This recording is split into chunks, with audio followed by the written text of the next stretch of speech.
he rode straight in through the big double doors of the stable and heard the hoofbeats of his horse sound muffled on the floor, made pulpy by the treading of countless iron shoes. The rain roared on the roof, high up and far away, and the rain crashed in the street nearer at hand. When he dismounted, the fall and the upsplash of the rain made a shining mist before the eyes of Jimmy Bristol. A stable attendant came toward him, wearing rubber boots, a shirt with the sleeves cut off at the shoulders, and the suspenders holding his trousers were worn outside the shirt. He held a big sponge in his hand, as though he had just come from washing down some buggy or buckboard. Jimmy Bristol looked curiously at him. He never could quite understand what made men work for wages. Certainly he never could comprehend how a fellow would be willing to take on the night shift in a livery stable. "Yeah," greeted the man with the sponge. "This horse of mine is tuckered out a little," said Bristol. "Yeah." The stableman nodded. "And I've got to be moving on before long.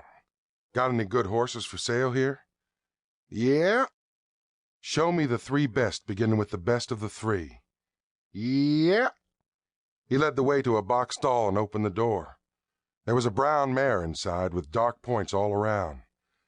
But Bristol did not even step into the stall to make a closer examination. His knowing eye had looked for and found the faults immediately. "Well, that's a good mare," he said. "That mare can carry weight, and she can run fast, but she can't go far. There's not much room for a heart in her under the cinches." The stableman looked askance at him. He started toward the next box, but Jimmy Bristol called him back. "If that's your best, I'll take your word for it and not look at the second best. You can start in working on this chestnut, will you?" "Yeah." "I'll be back here in about 15 minutes. Give her a swallow of water. Put her in a stall and pass out a feed of oats. You have some good clean oats?" "Yeah," said the stableman. He hooked a thumb under his suspenders and snapped the elastic against his swelling chest.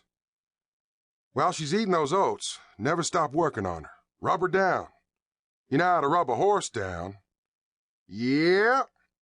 "And really work your thumb under the muscles." "Yeah." And this time there was a faint glint of interest in his eyes. "Well, start working now and keep on working. Peel the saddle right off her and start in working hard on her. Here's $1 for your work. I'll pay the other bill when I come for her." "Yeah." Jimmy Bristol went out into the rain and let it whip on his face.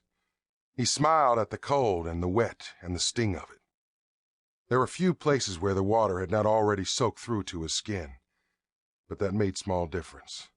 Better to be wet by rain than by the melting snow and hail of a blizzard, as he had been 3 days before this. He walked into the lunch counter and leaned on the rail. There was nobody else in the place, but it was an old established eating house to judge by the greasy, battered look of the bill of fare that was written against the wall, and to judge also by the way the linoleum on the floor was worn into paths with holes in them. "Have you got some hot-cake batter all mixed?" The cook was a man of importance. The lower part of his body and the lower part of his face bulged out into dignified curves. He had a drooping mustache, too, and he caught hold of one glistening, steam-dampened end of his mustache as he answered, "I got hot cake batter mixed. I don't mean just dough. I don't mean self-rising either. I mean honest hot cakes, not leathery flapjacks."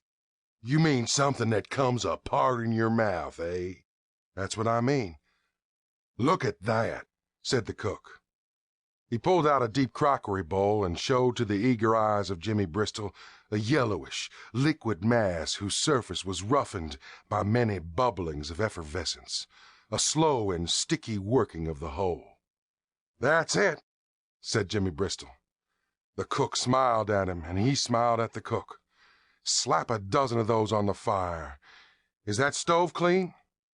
"Look," said the cook.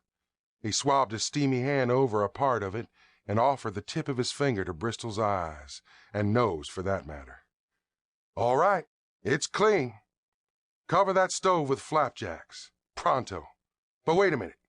Have you got some maple syrup?" "You mean maple syrup or maple syrup?"